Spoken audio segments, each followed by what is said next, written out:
ऐसा नहीं है कि आपने सांप को मार दिया या नाग को मार दिया तो उसकी नागिन आ जाएगी, उसको डंक लेगी, वो सब तो बिल्कुल एक बनाई हुई स्टोरी है।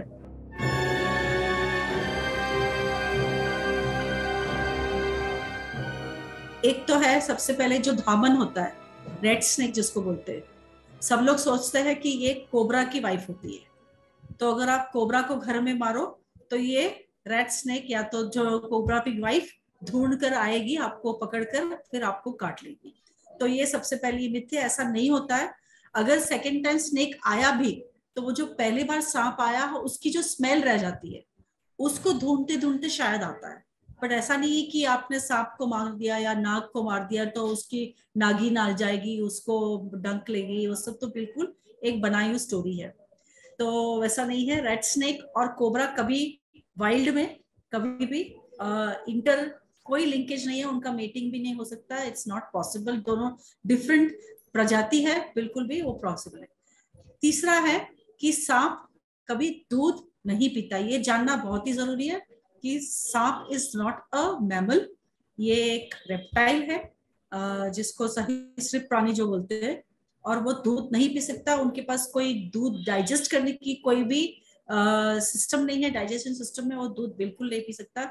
हाँ, क्या जो ये सांप दिखाने वाले जो रहते हैं वो लोग क्या करते हैं, सांप का जो मुंह है उसको सी लेते हैं, फिर सी कर उसको बिना पानी बिना कुछ दिए हुए बहुत दिन तक अपने साथ रखते हैं। और उसके सामने आप कुछ भी लिक्विड रख दो तो वो फोर्स हो जाएगा उसको लिक करने के लिए या पीने के लिए, ऐसा कुछ। तो तभी से लोग ने कहानियां बना दी है कि बिल्कुल सांप दूध पी लेता है, तो वो भी गलत है।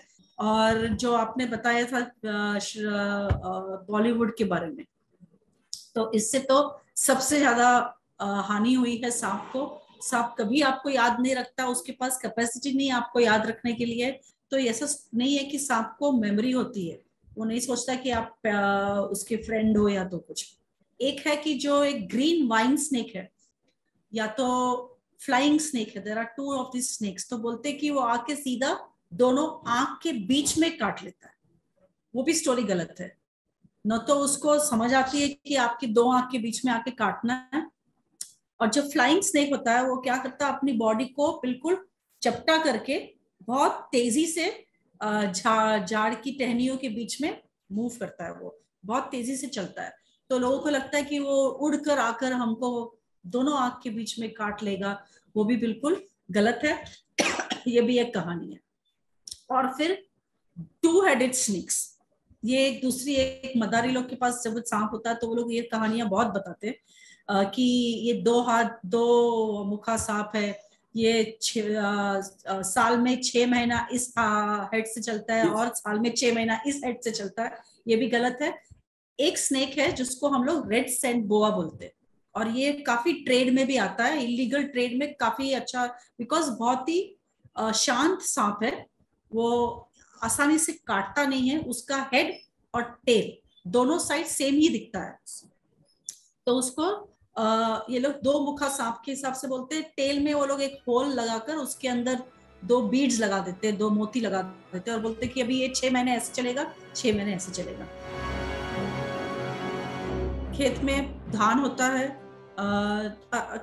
अलग अलग तरह के क्रॉप्स जो होते हैं, तो उसके लिए उसको खाने के लिए चूहे आते हैं।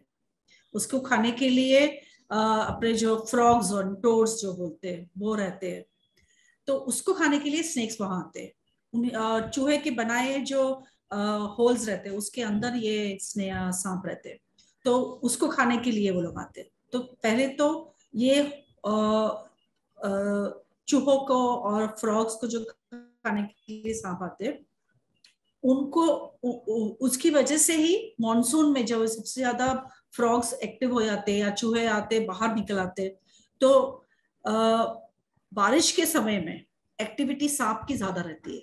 तो जब भी वो लोग अपने खेत खलिहानों की को प्रोटेक्ट करने के लिए जब भी वो लोग जाते हैं तो उस वक्त इनकी सबसे ज्यादा बाइट्स होती है। दो वक्त, एक तो वो लोग जब भी फार्मिंग करते हैं यानी सोइंग करते हैं, सेकेंड टाइम जब भी हार्वेस्टिंग करते हैं, ये दो टाइम पे उनको सबसे ज्यादा डेंजर रहता है। क्योंकि जब ये जो धान होता है बड़ा हो जाता है तो उसको काटने के लिए वो लोग जब भी हाथ से, वेरी ऑफन लेडीज लोग को भी सांप काटता है या इवन जेंट्स लोग को भी काटता है, तो वो लोग जब भी काटते हैं तभी स्नेक के साथ एक्सपोज हो जाते हैं।